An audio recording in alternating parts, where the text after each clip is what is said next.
Imagine waking up in a house that isn't yours, even though everyone insists it is. The furniture is too modern, the TV is too loud, the schedules are different, the smells unfamiliar, and yet you smile. You smile not to disturb, not to be a burden, because they said it was for the best. Come live with us, it'll be safer. But no one warned you that safety without freedom can be a refined form of abandonment. Freud once said that love often disguises itself as control and care, as imposition. You begin to notice the subtle sacrifices, the food you no longer choose, the show you must watch in silence, the nap that becomes an inconvenience. Slowly, you stop being a subject and become an object, a quiet presence tucked into a corner of the house. That is where the fatal error lies.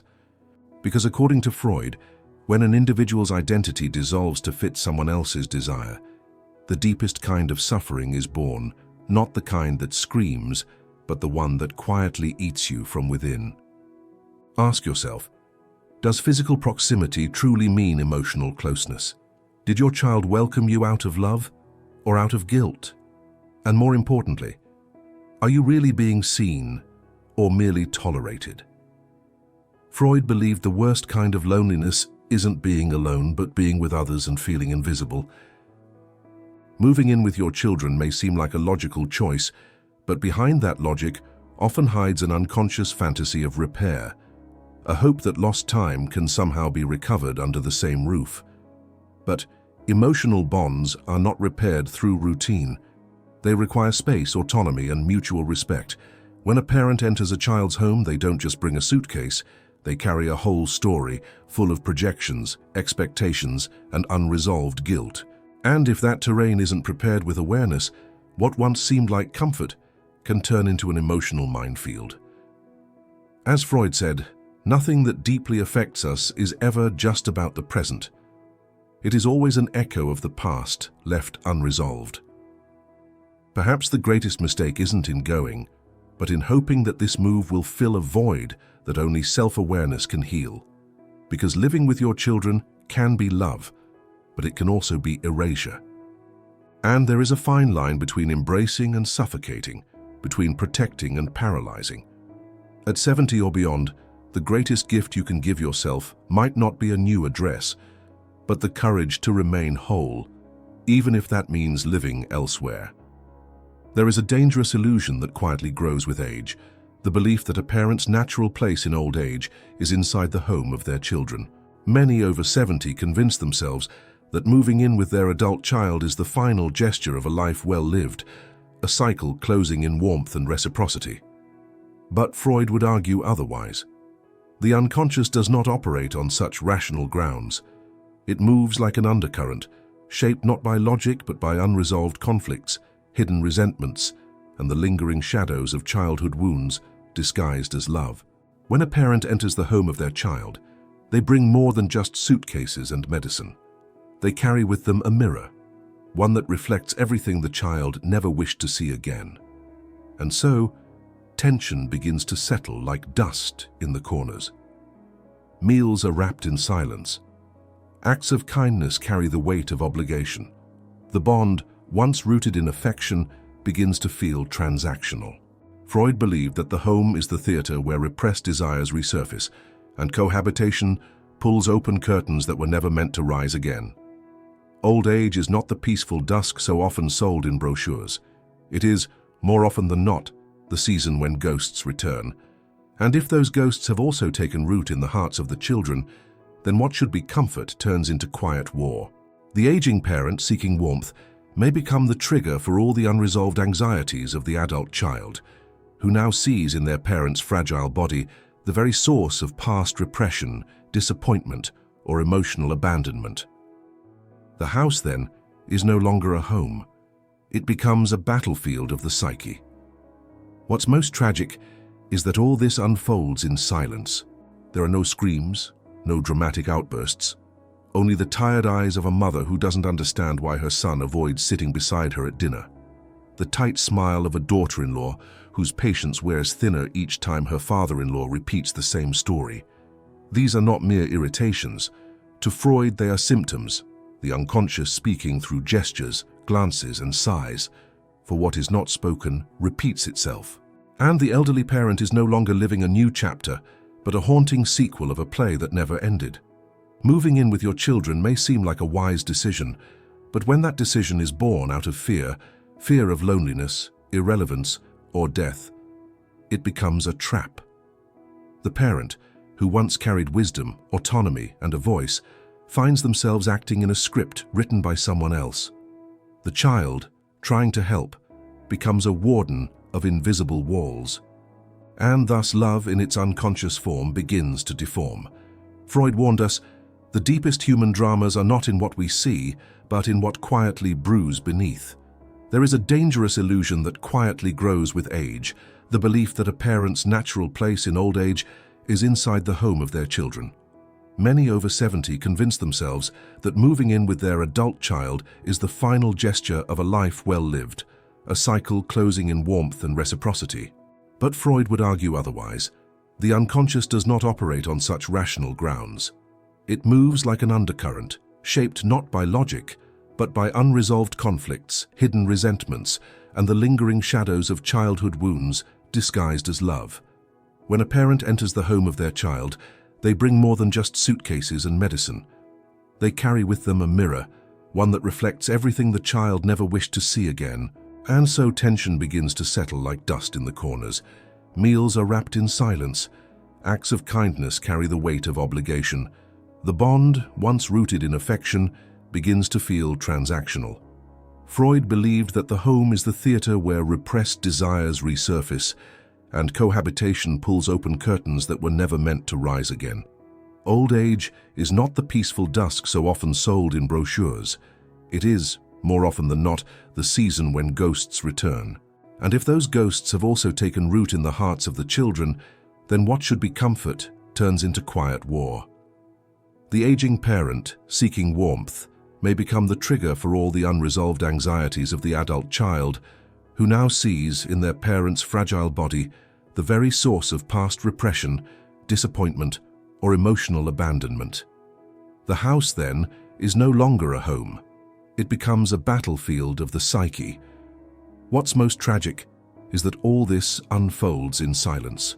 There are no screams, no dramatic outbursts, only the tired eyes of a mother who doesn't understand why her son avoids sitting beside her at dinner, the tight smile of a daughter-in-law whose patience wears thinner each time her father-in-law repeats the same story. These are not mere irritations. To Freud, they are symptoms, the unconscious speaking through gestures, glances, and sighs, for what is not spoken repeats itself. And the elderly parent is no longer living a new chapter, but a haunting sequel of a play that never ended. Moving in with your children may seem like a wise decision, but when that decision is born out of fear of loneliness, irrelevance, or death, it becomes a trap. The parent, who once carried wisdom, autonomy, and a voice, finds themselves acting in a script written by someone else. The child, trying to help, becomes a warden of invisible walls, and thus love in its unconscious form begins to deform. Freud warned us, the deepest human dramas are not in what we see, but in what quietly brews beneath. The parent who enters the home of an adult child unknowingly steps into a psychological theater. In Freud's view, such reunions are never just about logistics, they are deeply symbolic. The child is no longer simply offering a room, he is offering a stage upon which old scripts, long buried, begin to play out again. Roles are reassumed. Words unspoken decades ago take form in body language. The child may unconsciously see the parent not as they are now, but as they once were, powerful, flawed, perhaps even feared. And what does the parent see? A son who once needed guidance, now giving commands. A daughter once fragile, now distant and authoritative. These role reversals can seem logical from the outside, but emotionally they reopen wounds. Freud believed that unresolved childhood tensions do not dissolve with age. They merely change costumes. The father who once scolded now must accept help with his socks. The mother who once reprimanded is now reminded to take her pills. And each reminder, though well-intentioned, can sting like an echo of past rebellion. This reconfiguration of power dynamics disturbs the emotional balance. The adult child may struggle with guilt, obligation, or even suppressed resentment. The elderly parent may feel humiliated, infantilized, or subtly exiled within their own family. Freud's theory of ambivalence, the coexistence of love and hate within the same bond, explains much of this tension. One can deeply love and yet wish to escape. One can long for connection and still recoil from touch. The home becomes a paradox, a sanctuary full of landmines. As days pass, silence becomes communication. The elder learns to hold back complaints, knowing they will be dismissed. The adult child avoids eye contact, knowing guilt lies in every glance. And in this silent dance, what is repressed begins to manifest in the body. Fatigue, insomnia, chest tightness. As Freud affirmed, when emotions are not allowed to speak, they return through symptoms. The body becomes the mouth of the unsaid. In these houses, the furniture remains still, but the energy screams. And yet, all of it is wrapped in a socially accepted disguise. Care, love, family duty. No one dares question it. But Freud teaches us to question precisely what is too quickly labeled as normal. To ask, is this really love? Or is it the return of unresolved pain wrapped in good intentions? Because if we do not examine the motives beneath our actions, we are doomed to repeat not just the mistakes of our parents, but the wounds they left behind. There is a peculiar kind of loneliness that Freud described, the loneliness of being surrounded yet unseen.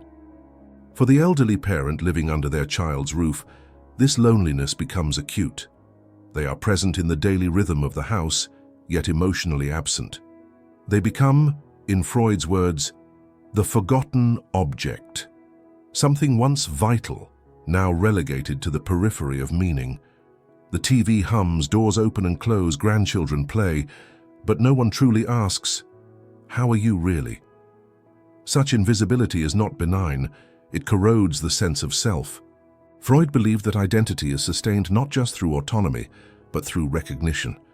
When we are no longer seen, we begin to disappear from within. The aging mother who once hosted family dinners now eats alone in silence. The father who built a legacy now needs permission to adjust the thermostat.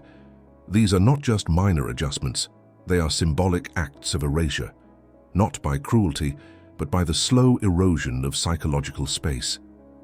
The child too suffers in silence. Freud would point out that guilt, especially unconscious guilt, often masks itself as fatigue or irritability.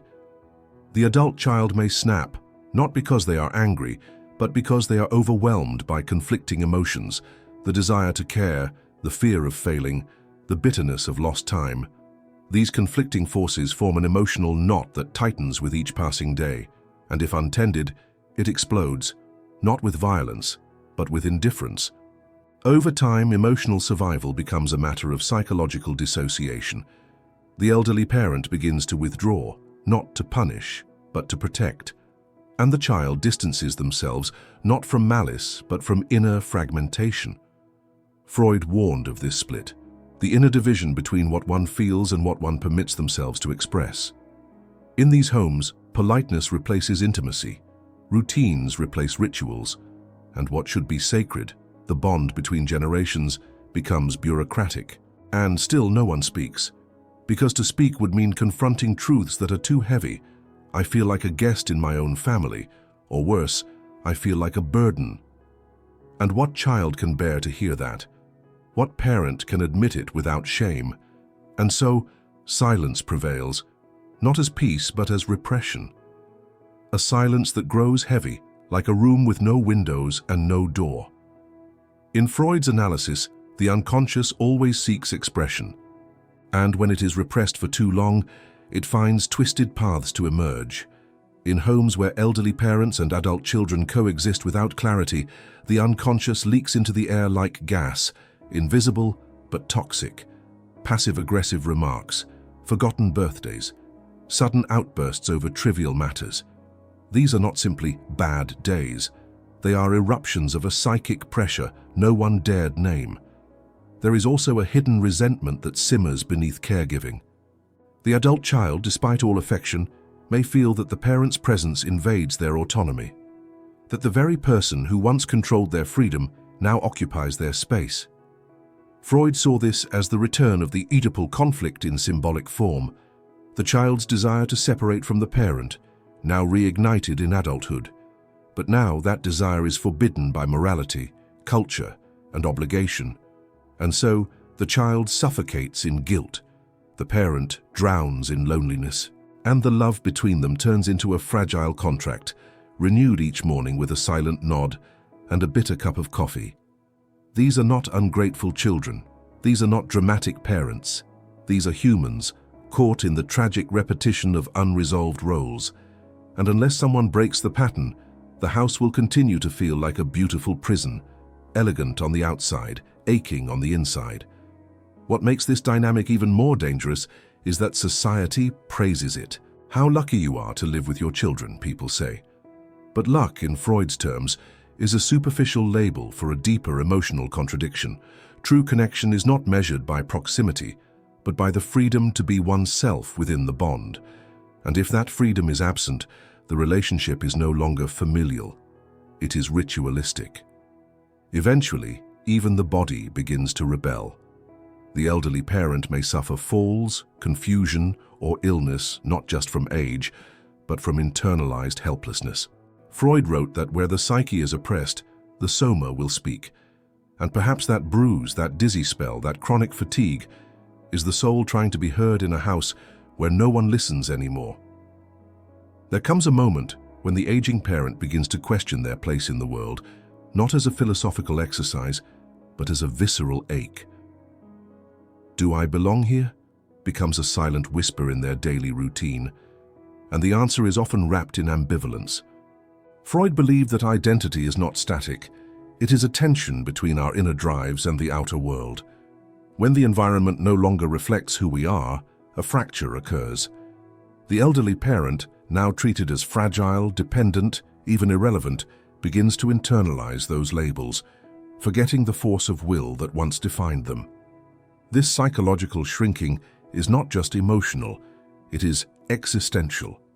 Each concession made in the name of peace becomes a tiny funeral for autonomy.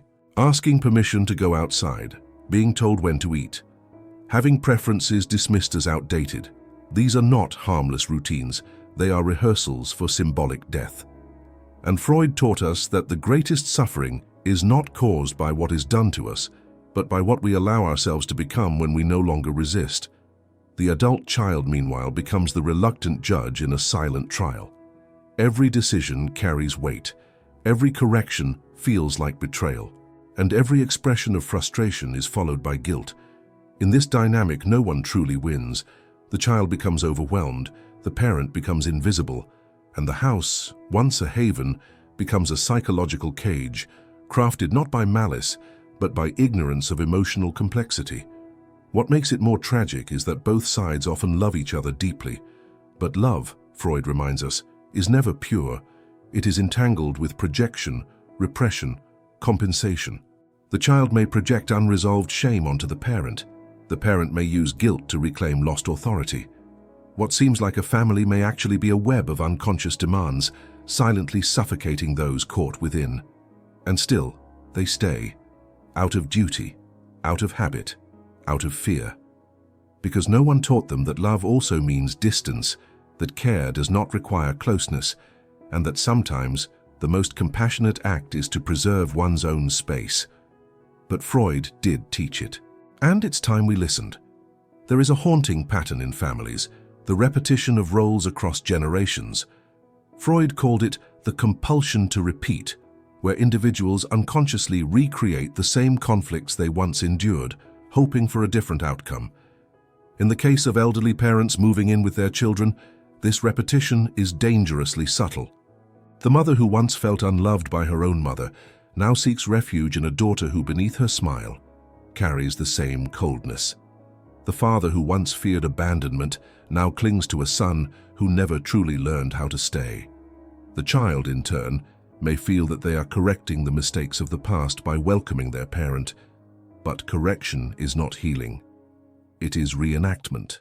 And unless those emotional wounds are faced directly, the result will be the same: unmet needs, masked resentment, emotional fatigue. Freud believed that what is not made conscious will be lived as fate, and too many families are living destinies that could have been rewritten if only someone had dared to name the pain. This repetition is not always overt. It's in the way the daughter sighs when her mother speaks, the way the father looks away when his son enters the room.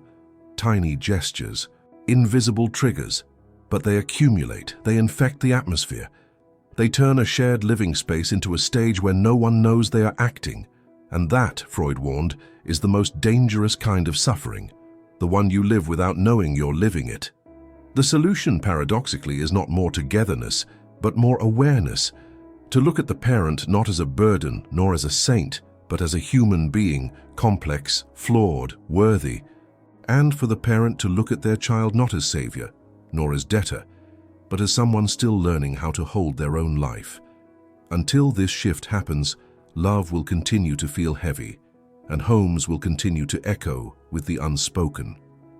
The real tragedy is not the presence of pain, it is the refusal to look at it, because to look would require change, and change, for both the elderly and the adult child, is terrifying. But as Freud often emphasized, transformation begins not in comfort, but in confrontation. Sometimes the most violent act in a household is not a shout, but silence. The silence of meals eaten apart. The silence of birthdays not mentioned. The silence of glances that avoid one another across the hallway. In Freud's work, silence was not emptiness. It was loaded. It was speech unspoken, rage unprocessed, grief undeclared. And in many homes where parents and children coexist under one roof, silence becomes the most common language. The elderly parent begins to understand this silence as a message. You are tolerated, not wanted. You are a duty, not a joy. These messages are rarely spoken, but always felt. And the pain they cause is deep, not because of cruelty, but because of the longing they awaken. A longing to be loved not for being family, but for still being you. Freud wrote of the narcissistic injury, the deep wound that comes when our sense of value is denied by those whose love we depend on. Living under your child's roof can make this injury bleed again. The adult child, meanwhile, may not even know the wound they're inflicting.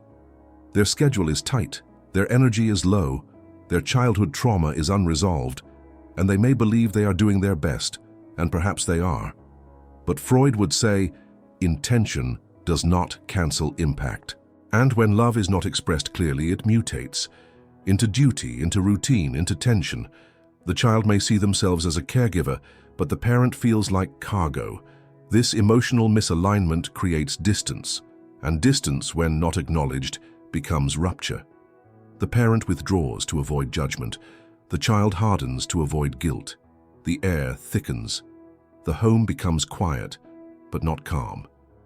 And beneath this quiet lies an unbearable truth. They are living side by side, yet not together. And perhaps this is the moment of awakening, not for blame, not for regret, but for awareness. Because Freud did not believe in condemning the unconscious, only in understanding it. And through understanding, perhaps the parent and the child can finally see one another, not as shadows of the past, but as people still capable of change. In the final analysis, living with your children after 70 is not simply a matter of space. It is a matter of psyche. Our shared roof without shared understanding becomes a pressure chamber.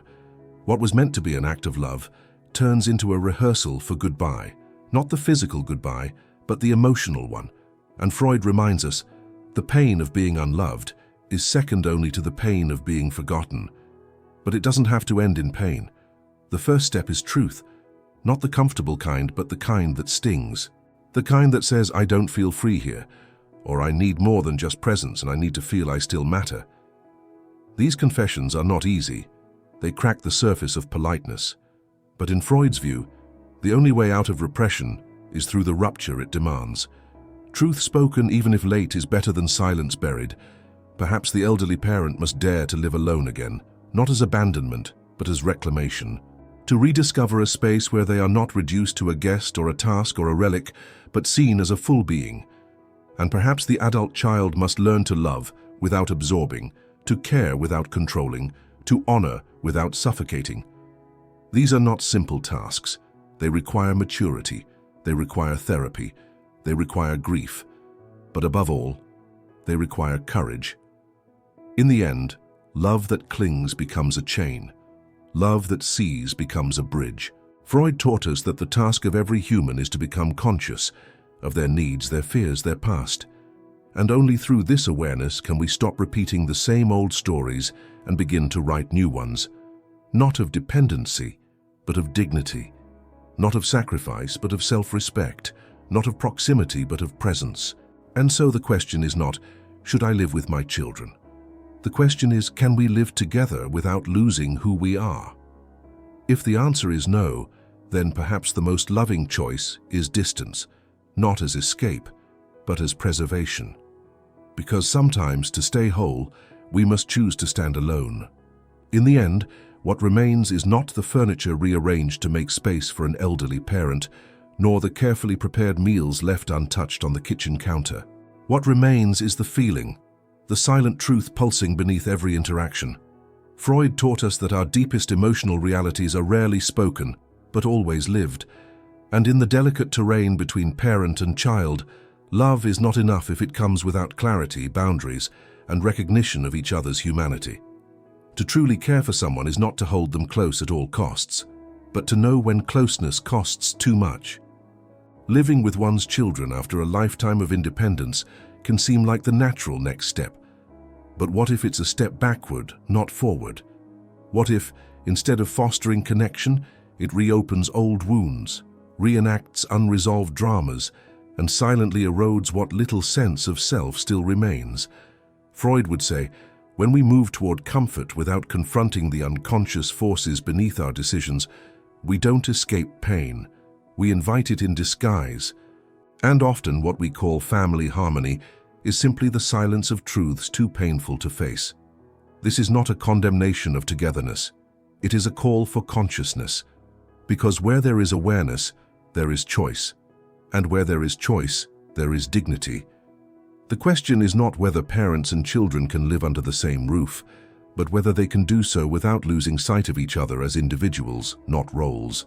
When a parent becomes only a dependent and a child becomes only a caretaker, something sacred is lost. And that something, Freud would argue, is the very soul of the relationship. So, before packing your bags or rearranging the guest room, stop. Ask, what am I truly seeking? Is it connection or the illusion of it? Is it healing or a replay of old wounds? And above all, will this bring us closer in truth or only in distance masked by proximity? Sometimes the most radical act of love is stepping back. Sometimes the deepest bond is the one preserved through space, not proximity, because when we no longer fear being alone, we finally meet ourselves. And if this message touched something in you, a memory, a thought, a quiet ache, don't let it dissolve in silence. Share your reflections in the comments. Let others know they're not alone in these complex, invisible battles. Like this video if it gave voice to what you couldn't express, and subscribe to this channel if you want to keep walking this path of depth, consciousness, and truth. Because the world doesn't need more content. It needs more courage to say what no one says, and more people like you willing to listen.